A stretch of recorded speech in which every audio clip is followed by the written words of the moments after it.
Pemirsa, pimpinan dan anggota DPRD Bali yang baru dilantik kini banyak menerima pengaduan setelah para driver pariwisata demo ke DPRD Bali.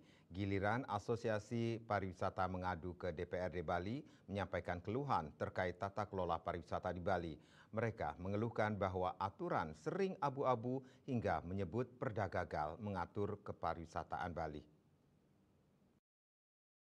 Selama ini pelaku pariwisata mengaku tetap melaksanakan Perda 5 tahun 2020 tentang standar kepariwisataan budaya Bali.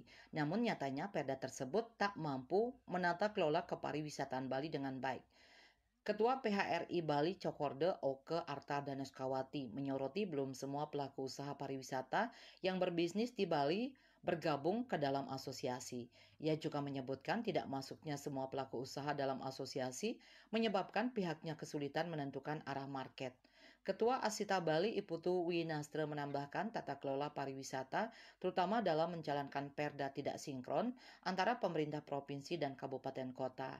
Selain itu, ia melihat aturan yang ada sekarang lebih banyak abu-abu. Income Bali ditopang pariwisata namun pejabat belum konsen mengurusi kepariwisataan ini. Cita Maya Bali Pos.